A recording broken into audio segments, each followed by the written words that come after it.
Hey everybody, welcome to the Cripescast presented by Jolly Good. This is the podcast where we talk to people for and or from the Midwest. Now, before we get into our guest today, I just want to say that first and foremost, my heart goes out to all the victims in the Waukesha Christmas parade incident. If you live in Wisconsin, consider donating blood this week. They've had blood donation shortages ever since COVID, but when incidents like this happen, it can really hamstring supply. So if you can get out there, it's a great thing to do during the holiday season. It is the easiest way to save a life, and that's not hyperbole. And we've got some sites linked up in the podcast description where you can go and get that done.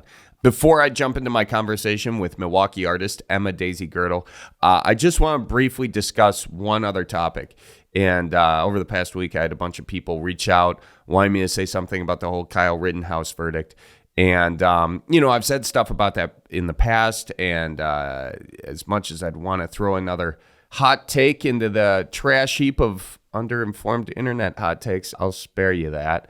But I'll reiterate that I'm in favor of peaceful protests. I'm not in favor of undertrained civilians playing police officer. I think if people want to carry, they got a right to do so. But I think there should be way more training and background checks in order to walk around with a weapon. I don't think the weapon that kid was carrying around really needs to be around. Those are my opinions. You're welcome to yours. But what I really want to address is one message in particular I got that said something to the effect of I should come out strong with my feelings on the Rittenhouse case and be willing to lose half my followers.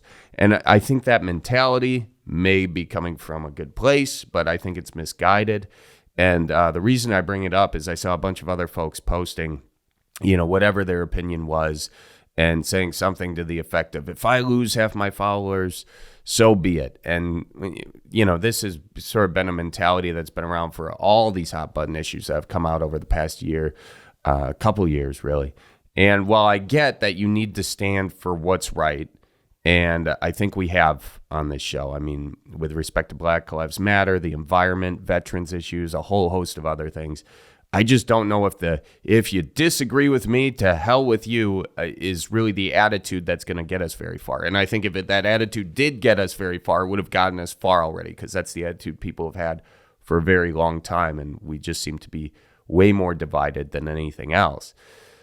Simply stated, I think going out of our way to alienate those who don't agree with us is missing an opportunity to get them to see the world through a different perspective. While it's tempting to jump on the internet right after a national tragedy or a ruling or a court, conviction or acquittal or whatever it is, while all that is enticing and you feel like you're on the right side of the history and you're doing the right thing and there you said it, now you can move on, I just think we're starting to see a new reality occur with respect to social media polarization. And that's that, when we jump out with our opinions, whoever it is, anybody, you may not even have, a background in COVID or in law, or Wisconsin law in this case, or whatever. You just throw all these opinions out there and these very hard-nosed opinions, we're just not getting far. These platforms have polarized us over the past several years, and I think that this us versus them mentality may just lead and is leading to more echo chambers and creating bubbles, when what we really need to make here are bridges. So with that, we got Thanksgiving coming up, and there will be no shortage of uncomfortable political conversations mixed with a ton of booze. So, maybe instead of taking the hardest stance, we just take a breath and listen. And once people know you're listening, I've found this, they're more willing to listen to you. And you may also hear something you've never heard before. So it's at least worth a shot, because, again, we've tried it the other way, and we're still here. So, because if we truly want change, we're going to need to change the hearts of those who think differently. And it's really hard to change their hearts if you just told them to, go burn in heck, you son of a gun. Anyway, let's get to our guest today, Emma Daisy Gertel. It was a pleasure talking to her. She is an artist in Milwaukee. You have seen her murals all around the city. They are lovely, and she also does a bunch of other art. We got to discuss that, the importance of art and what it means for community and how it can bring people together, and a whole host of other things. So, ladies and gentlemen, here is my conversation with Emma Daisy Gertel. why don't we just start with what you're working on right now?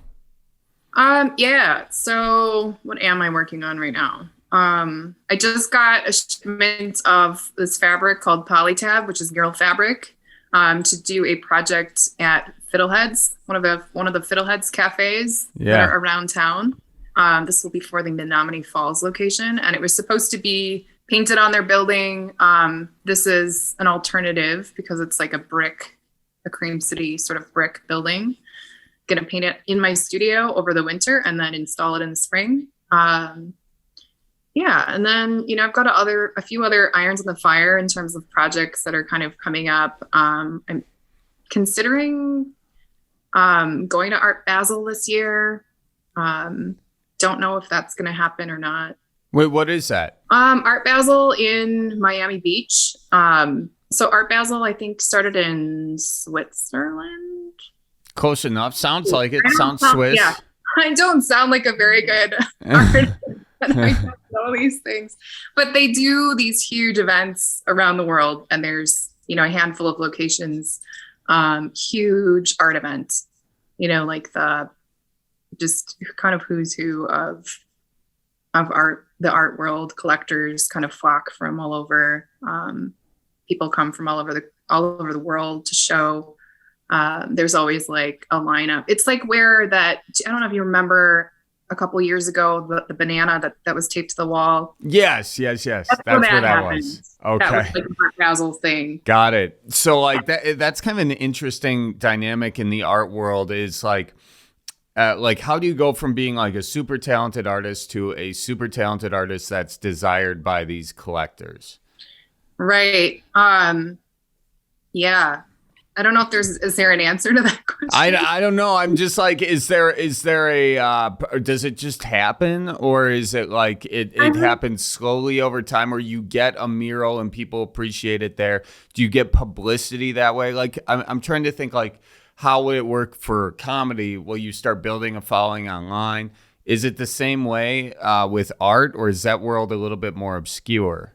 I think I would say a combination of both. Like, I think there's a degree of you can build up a following, you can kind of get discovered, but it's also similar in the same way where it's like blowing up to like super stardom, famedom, like any celebrity is born is just a combination of like weird luck and timing. Right. Yeah. Or whether you're just going to be like a hardworking comedian or artist or creative type who can make a decent living, but you might not ever make it to that level of, selling work for millions of dollars. So it's hard. I guess it's hard to say. I think it's probably both. Yeah. I guess in the art world, is social media a huge aspect of it as it is in sort of music and comedy? Yeah, I would say definitely. At least that's my opinion. I think because it's such a visual medium, or at least what I do as far as art is such a visual medium. Social media is really, it's at least helpful. And I think, some people would argue with this, but I feel like if you don't have a social media presence, then you're not sort of legitimized or taken seriously as an artist.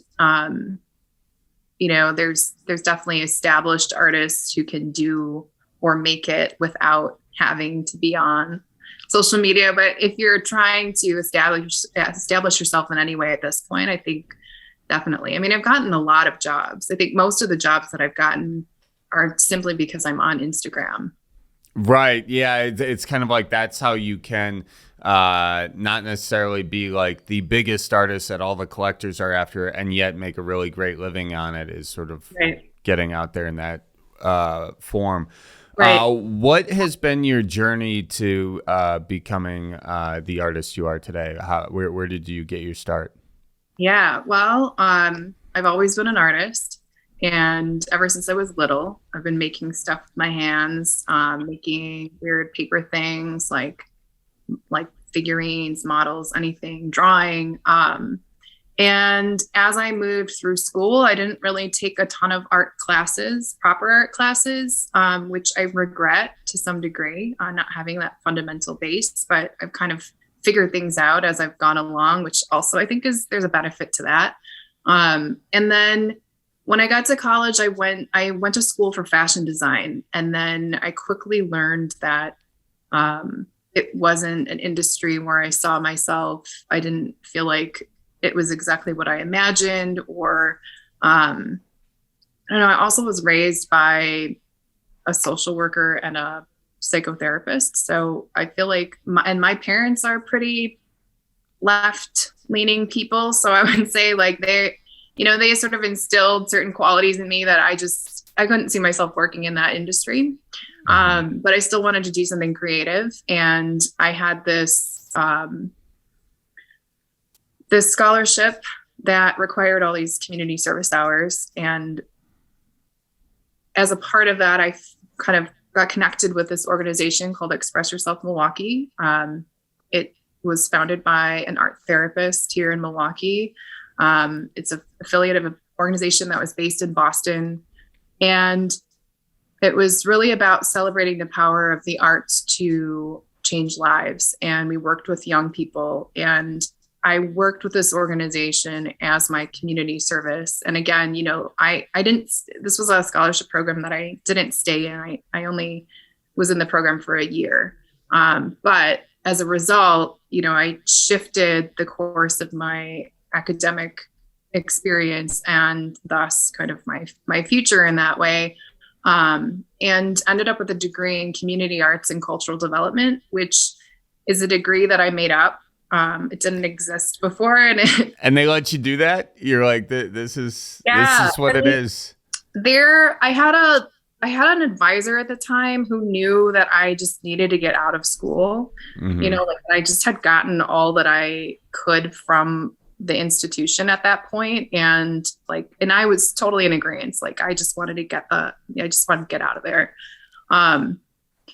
And so she suggested that this was an option, and I just needed to kind of write the curriculum and validate it with, different departments in the school. And that was viable. So that's what I did. I mean, and not to make it seem like it was just to get out of school, but it was also I had spent a lot of years in school, and I didn't want to lose all of that effort. I think I'm going off on a weird. Oh, no. It's, but then you get out, and what was the moment where you're like, okay, I can be an artist full time and make a living doing it? I think when I started doing murals, I realized that I could have a base source of income, kind of a bread and butter service or product that I could offer that would also allow me to sustain my life, and also an art practice on the side. So doing the things that I want to be doing versus just the work jobs. Mm-hmm. And that was only, that's only been in the last couple of years. I mean, so I worked with this organization, Express Yourself Milwaukee, working with young people in corrections and all types of different places. So it was challenging work in that way, energetically and emotionally. And that I did that for 12 years. So wow. It was really only recently, 2017, that I left that job and kind of took the risk and decided to do art full time or pursue art full time. And that's, I feel like, a jump that a lot of artists, some never end up making it. Was it something that you were thought about for a while, or did you just kind of do it more on a whim, woke up one day, I can't keep doing this? What was sort of the catalyst for you making that choice? There was a really slow kind of crescendo to that point. Again, like I said, I worked with this organization for over 12 years, and it was through my college, education. And then after I graduated, I was still with the same organization. So I felt like I had never really branched out and done anything else and really needed to. So it was a little bit of that. It was a little bit of burnout just from working in the nonprofit sector as a whole. It's just, it's taxing. You're pulled in so many different directions, and you're never really able to do any one of those things as well as you want to be doing. And I just wasn't doing anything creative at all, like for myself.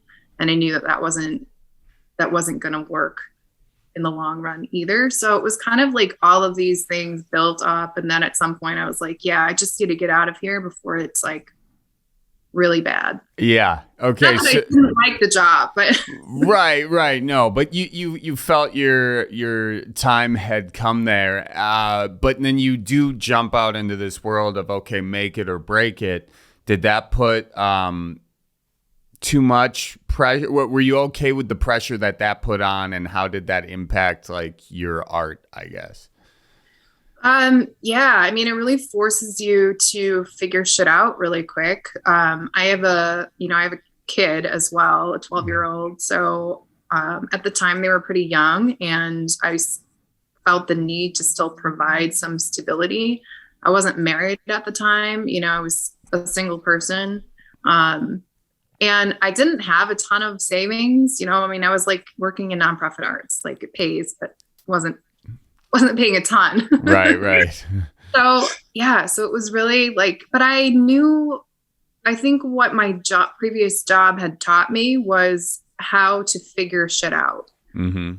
And that's one thing in nonprofit, like you have to wear a lot of hats and you have to learn things quickly and figure them out. So I knew, and I was confident in my own ability to do that.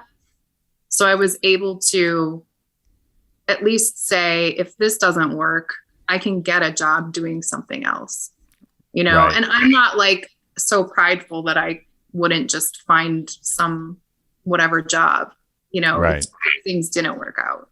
Right. But things obviously have. I always have a question though about like murals in particular. When how do you start? Because you have this unique space it's not, I mean, your canvas is a wall. Do you sort of let the space dictate your art, or do you map it out before and it's very precise and something the average person walking by would never think about? How do you start on something like that? Usually it is a conversation with the client, whatever that, whether it's a community project or a business. Oftentimes people have some clue what they want to see, or they're seeking you out because they like your style.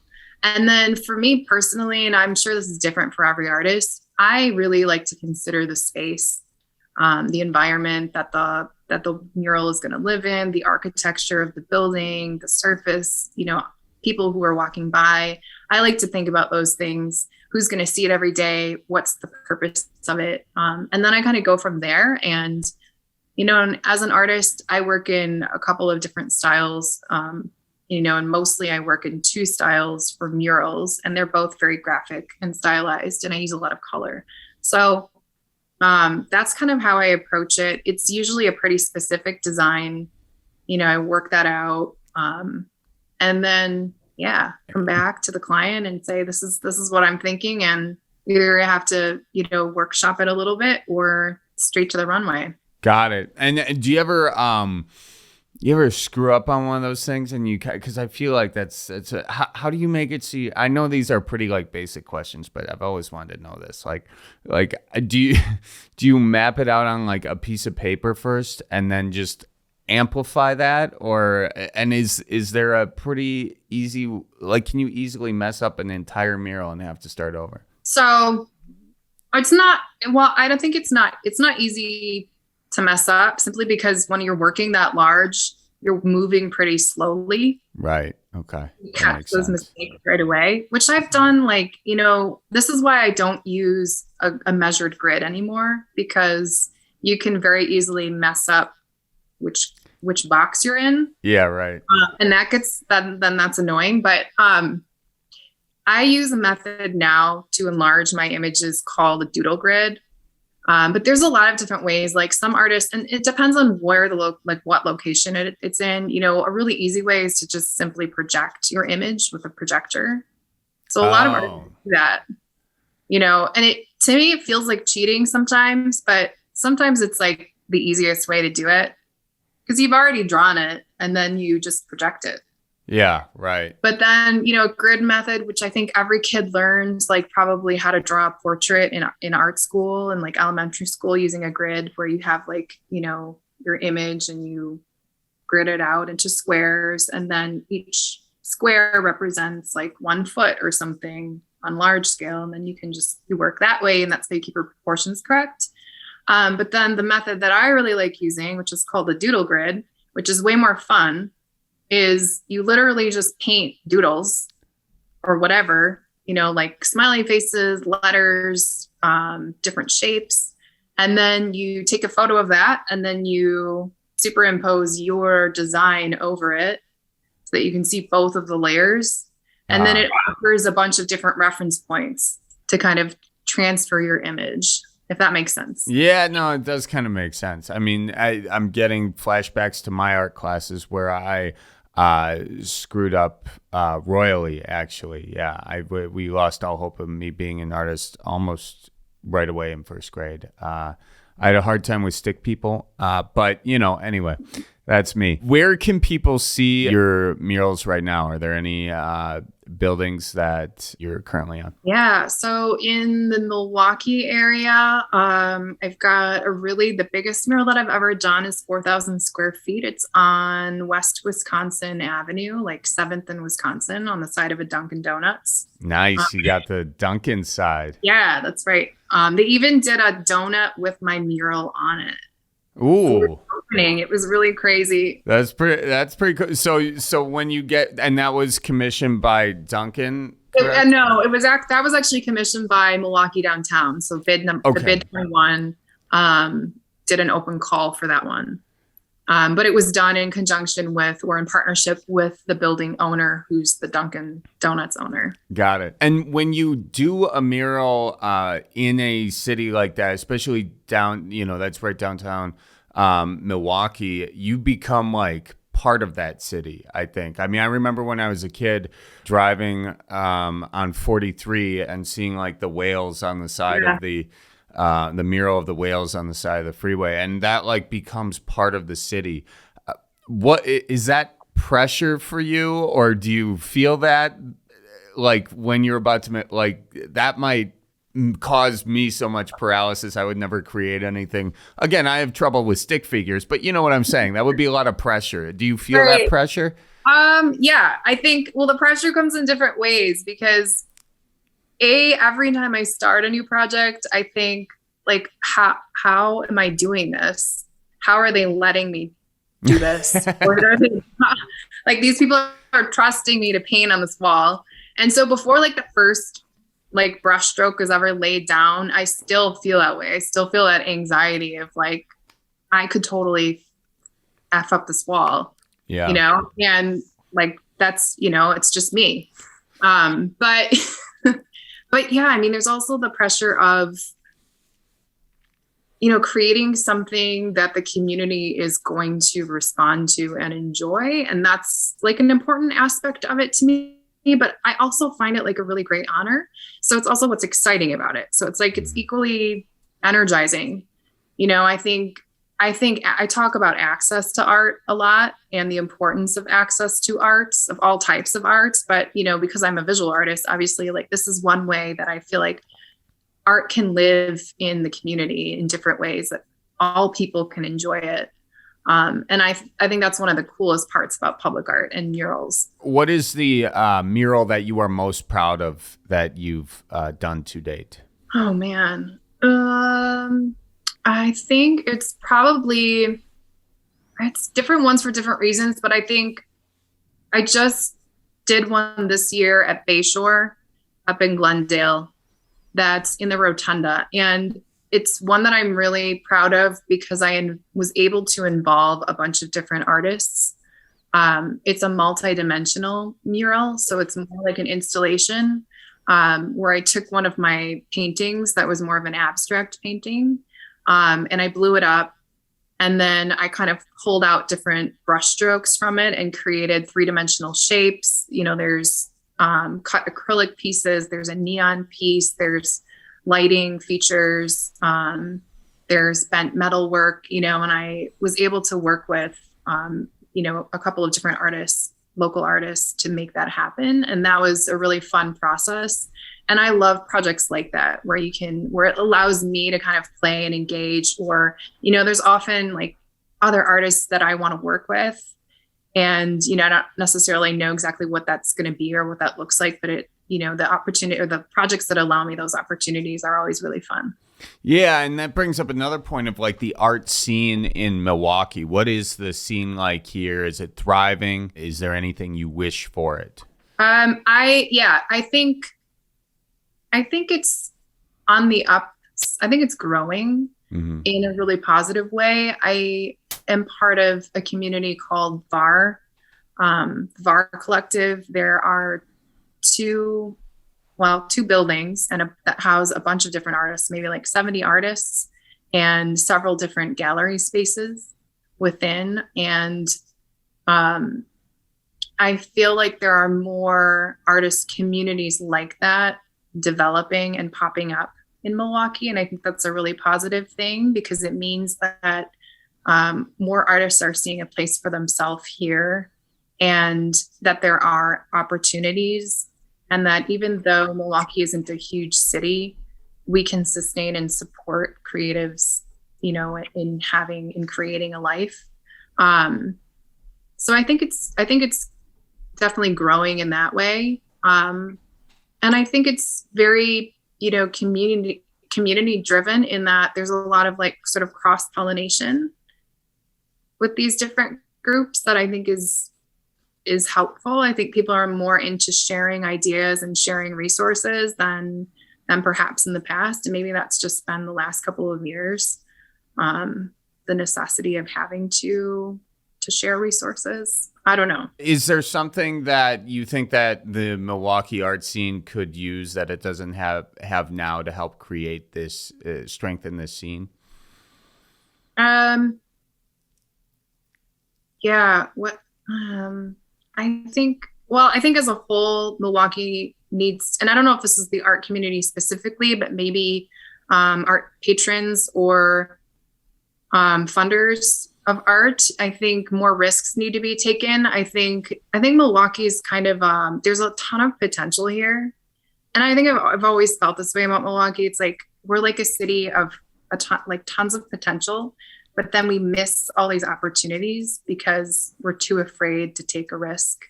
And I think that's true with art.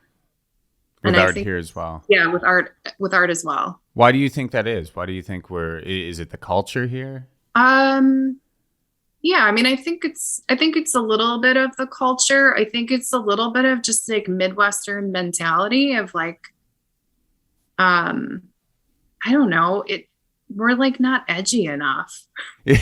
Yeah. There is a little bit of safeness. We're just slow to make those changes happen. So I don't know. It's like the mural scene, for example, it's a good example of that. Like we've just now gotten excited about murals or gotten excited about street art, and more businesses and more communities are accepting of it, seeing it as a benefit to their community or something that's adding value versus like that's an eyesore or, it's trashy or whatever, and I think we're just warming up to that, like in the last 5 years, whereas like other cities on the coast have been, celebrating street art for decades. Right. Yeah. It's kind of like fashion and a lot of other things are they trickle into sort of the Midwest, a little bit enslaved from that. But do you think there's any art form that's sort of bred here that sort of dictates maybe the rest of or different art pockets would look and say, no, that's a very Midwest specific form of art. It's kind of a cool thing that they do mostly in the Midwest. Is there anything like that here? That silence and that look on your face kind of tell me everything. Well, could there be something like that? Like what? Quilting, quilting. Well, there you go. That little crochet. Like I think of like those those decorative quilts, which nothing against quilts either. There can be really fantastic contemporary looking ass quilts, but yeah, my grandma quilts. She's pretty good at it. She made me one. Yeah. I'll let her know. But do you think like what's in LA or in New York, for instance, those are like art scenes, and you see a lot of art start there, and like fads start there. What prevents that from happening in the Midwest? What prevents there from being something cool and innovative that is created here, and this becomes the epicenter of that? Yeah, I think creative communities feed each other. So art, music, performing arts, it's all of those things being together in the same space, but a lot of diversity and variety of options, whereas I feel like there's just fewer, it's just smaller here. There's not as many people to cross collaborate with, it's like, because I also think to a degree that competitive like edge that's needed to kind of push yourself creatively. Yeah. It's harder to find or experience that here. You kind of have to like create it for yourself. Yeah, it's sort of like a lot of times artists leave because they want to be around the other artists and get that creative edge, especially the most ambitious artists. So it's kind of like doing as you're doing, saying, no, I'm going to stay and I'm going to find these creative things here. Is that what it takes? More people to stay and to create here what they hope to get as they leave? Is that kind of what you're saying? Yeah, I think so. I think so for sure. But I think also we have to support artists in doing that, and providing opportunities. Otherwise, artists aren't going to stick around. And what does that look like? Does that look like commissioning more city projects or businesses, wanting a mural on the side of their building? What are ways people can support art? Yeah, I think it's all of the above. I think it's commissioning more art. It's finding more ways to collaborate with artists. It's also it's even just validating that art and artists, that's a career path that you can take. I think so many times we hear stories of artists being taken advantage of, where it's like, oh, you can design something and win the opportunity to have it displayed on some businesses like thing, where it's like a contest situation where it's like they're not paying any artists and then they're getting free content. Versus so shifting, I think part of it is shifting that mentality just in our communities, in our society of artists are bringing something of value to the table and that they should be compensated fairly for it. And I think that's totally possible. And I think there's people that believe that out there. It's just a matter of finding them. Yeah. And I mean, I guess it is a cultural thing, too, or a safe. If things are going to be cut in schools, if schools tighten their budget, the first thing that always goes is art and the arts, music, that kind of thing, because people view them as unnecessary. And yet on the weekends or anytime we need to like take a break, the first thing we do is we turn to art in some form. Right. So is it a sort of like an underlying mental thing that saying like recreation or appreciating art is a necessity, not a luxury. Like I think we view it as a luxury, and therefore when we're trying to save, that's what we go after is the luxury. But do you think it's more of a necessity? And if so, how do we let that come into the culture and be known in the culture? 100%. I think it is a necessity. I think people need to express themselves. People need to learn how to express themselves. I think, again, not every person is meant to be a professional artist and make a career out of it, but every person can be an artist. Every person has the ability to be creative in some capacity, and that there's value in that, and there's importance in celebrating that. And I think some people need help doing that too. And, it's like, again, going back to like, this is getting a little off tangent, but, the reason that I like to paint on site, part of why murals make sense to me is that I'm not doing it somewhere in my studio, hiding away. You're in a place where people in the community can see you at work. young people, kids can walk by and ask questions, and they can see an artist doing something. It demystifies the process, but it also validates that this is a career option, or this is, I feel like it's more inspiring to see people doing their thing rather than, just seeing the end result. And I don't know, I got a little off.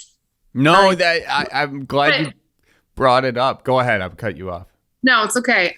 I think that's all I really wanted to say. Well, as a muralist, you kind of have if I'm thinking of it from a comedy perspective, you are on a huge stage, and like that stage being a city, and so many people watch what you create as you create it, which is, that's a part I've never really thought about, that as you create it. But, and then of course, once it's done and once people see it, you're inspiring, hundreds of thousands of people, especially over time. Okie dokes, folks. Excuse the interruption, but I want to tell you about the pride of Random Lake, Wisconsin. That's Jolly Good Soda, the best gosh darn soda this side of the Mississippi. It is so good. I put it in every single brandy old fashioned I got, but it's also good for a midday treat. And if you're looking where to get it, just go to any grocery store in Wisconsin and you ask the manager, hey, where's the Jolly Good? He'll point it to you. If you're not in Wisconsin, you can order it from jollygoodsoda.com. Folks, I also want to shout out another great Wisconsin company. That's Duluth Trading Company, featuring the Double Flex Denim. Double Flex Denim gives you double the flexibility of regular jeans, plus the built-in crouch gusset. Okay, it's the most freeing denim you've ever worn, so set your spirit and your nether regions soaring.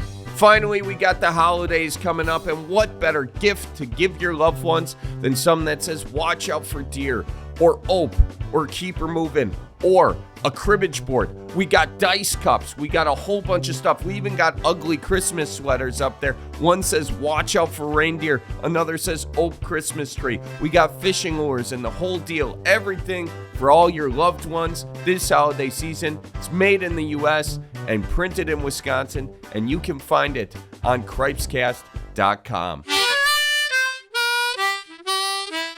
Is there a mural that you look to as like the gold standard, or a mural that inspired you to do murals? No. What inspired you to go that direction? There are artists that I definitely am blown away by their work. And I think, let's see, artists like Findak is one. There's this artist, Lauren YS, their name is Squidlicker. They go by Squidlicker, but fantastic. Artists like that, where it's and they have two very different styles, but Case McClaim is another one. It's what they're doing just blows my mind in terms of their ability to work at that scale with that amount of detail. Because I know that I will never be able to do that, but I think inspiring. I think what made me, and I didn't become familiar with their work until after I was kind of starting to get into murals. But I think just seeing other artists, I think Black Hat Alley was probably what inspired me. And that was in our own community. When that first started, I kind of got connected with Stacy, the organizer, and helped out a little bit with their fundraiser, the initial kind of when they installed the first murals, saw some of the artists who were working there, and that just was that was super inspiring to me. I was I want to do that. I want to paint large scale. That looks super fun. And also just they look cool. I want to look right. I want to look cool. But it's really hard work. And so I set that as a goal. I'm going to do that at some point and figure out how to make it happen. Yeah. On the note of supporting arts culture in the Midwest, we both work with Duluth a little bit. And what sort of, how have they helped you, and how could it be a model for maybe how other businesses can help support arts in the same way? Yeah. Well, what I love about Duluth is that they really they use their platform to elevate the stories of what people are doing, and Right. myself as a creative, like that was such a cool thing to have this organization or this company come in and then really look at what I was doing, be interested in that story, and then promote it along with their own products. They really like looked at how those things worked together versus trying to fit one or the other into. And it was just a really great time. I mean, like they're awesome people to work with. So in that way, it was a lot of fun. It was easy, and I think it's a great way. It's a great idea to do that. I think more companies should be Focusing on that. Yeah. And as you kind of look forward now, do you have a project on the line that you're very excited about, or one that you really wish you could go, or like a mural that you think Milwaukee absolutely needs? And what would it be? There's so many walls in the city that are like opportunities. There's one project coming up that I'm excited about, but I haven't like gotten it yet. So Okay. I don't know if I should jinx myself. Okay. But I'll say like there's a children's garden going in at Born Botanical, and the plans are so cool, and it's going to be pretty awesome when it's done. It's set to open next year, and I'm currently bidding on a project to work with them to do some painting in that space. So very cool. Yeah. Nice. Now that you brought that up, like that there are so many blank walls, is there like a wall that you pass every time and you're like, how is there not a mural on this thing right now? Like do you ever see one of those? Yeah. But now that you're asking me, you're like I can't think. Because there's like every time I'm driving around, I'm like, oh, that's a good wall. That's a good wall. Yeah. And there's like, whatever obstacles. I think, what I would really love, like a powwow kind of situation. I don't know if you're familiar with like crush walls or powwow. But there are organizations that do these big mural festivals in their cities. And it would be super cool for Milwaukee. And that's like a cool way to fill a lot of these blank spaces and bring in, with sponsors, you bring in artists from out of town, as well as like engaging local artists. And it's like a big event, and I do think that that's something that Milwaukee needs, and I can see happening here. Yeah, I can see it happening too, because I do shows, and when I tour around, like I'm just thinking Austin, Miami as well. Both of them, those are the two that come to mind right now, but they both have like mural parks, and that becomes a tourist destination. It's on one of the things, like 50 things to do in this city. You go on a mural tour. It's great for Instagram, like you take a picture in front of it. I'm sure that's what you want to hear as an artist, but, you have these things, and then it's a pretty simple way to elevate, surrounding businesses. So, and that's kind of how I always think of like framing it to like make something happen. It's like, how can we make money off this, art, but I think if people see that, it's pretty much a no-brainer. Yeah. Is that how you kind of frame like, hey, we could get this art project because you can make a lot of money if we do it? I mean, I try to see it from every angle. Like, what are the benefits to each of these parties involved to make it happen? I mean, that's usually how I operate in terms of like trying to make projects that I want to make happen. Yeah. Sure. Yeah. If not for murals, what's your favorite form of art outside of murals? Well, I don't know that murals are my favorite form of art. What is your favorite form of art then? They're a good thing to be doing, because it's like I do enjoy painting large scale. Yeah. I don't want that to be the only thing that I'm doing. It's great because it's like built-in publicity and marketing for your name and your brand as an artist. But I'm a painter. I wasn't originally a painter. Obviously, like in fashion, I was into sewing, fabric, soft sculpture, fibers and that kind of thing. But I honestly feel like I'm still trying to figure it out. I've been doing a lot of painting now. And then, like since I became a mother, I painted more because it was easier. It felt like more accessible or like easy to paint than like, pull out a bunch of materials with a little kid running around. But I don't know. I maintain a studio practice in Walker's Point. And my studio is there. It's mostly painting, but I have like each area set up for like, playing with fabric, playing with different materials, playing with sculpture. I think I definitely want to dabble more in sculpture and installation art. So I don't know. Do I have to have a favorite? Yeah, you thing? do have to have a favorite. Otherwise, we can't end this podcast. Yes. Hey, with your it's your daughter, you said, yeah?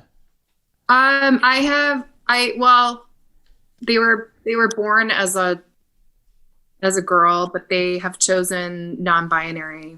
Got it. So they have theirs. So like you have your childhood experience with art, right? Like how have you taken your childhood experience with art and said, I want to do this? Because as a parent, you always want to do it better, right? I think, Are there some things that you're doing to encourage them to do art? Are you not putting any pressure on it at all? Like, how do you do that? And then also follow-up question, more important, are you judging their painting at all? And you can be honest about it. You can. Oh, okay. So, well, first, yes, I think I'm trying to help cultivate art skills in them, but only like I don't push them. I'm not like the parent who's like, you have to do this or you have to, I encourage them in whatever they're interested in, but they're also naturally just creative. And like way smarter than I am, like, and way better at music and language. So I don't know what creative road they'll go down in the future, but they're definitely creative. They're definitely an artist.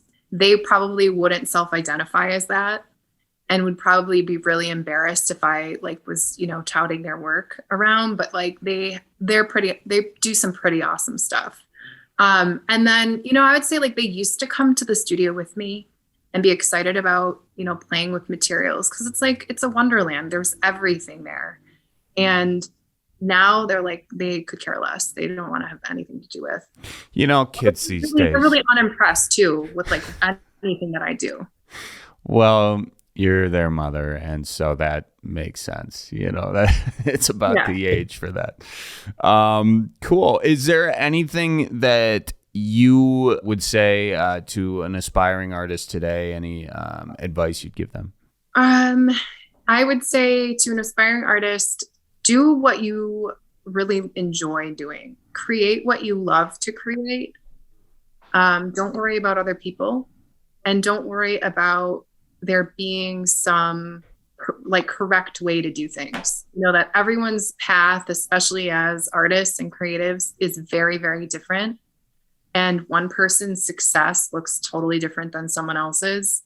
And the timeline is totally different. So I think, just getting out of that like comparison trap and really just doing what you keep creating what you want to be doing. Cause I think people respond to that authenticity and they'll see it in your work. So I think that's probably my biggest. And then also take risks. Obviously, I mean, don't be afraid because like, what's the worst thing that could happen? You fail and everybody laughs at you. Yeah, except nobody's going to laugh at you. Not on the outside, maybe on the inside. That's what you. No, I'm just kidding. These are the voices that every artist plays in their head. They'll laugh. Yeah. All right, folks, that's it for this week's episode of the Cripescast. Make sure you follow Daisy on Instagram. That's at EMMADAISY. And you can also follow the Cripescast on Facebook, Instagram, and Twitter. That's at Cripescast. Thank you all for listening. Keep her moving. And I mean this with love. Watch out for deer. All right, real good. See you next time. Bye-bye. So roll out the barrel and get the band brewing. Life's got you down. Just keep her moving. It's on Wisconsin. The Badgers say it's the old Wisconsin Jubilee. Sometimes when you're ice fishing, you put your foot in the walleye hole and go ass over tea kettle and you think you're done. No, you gotta keep her moving.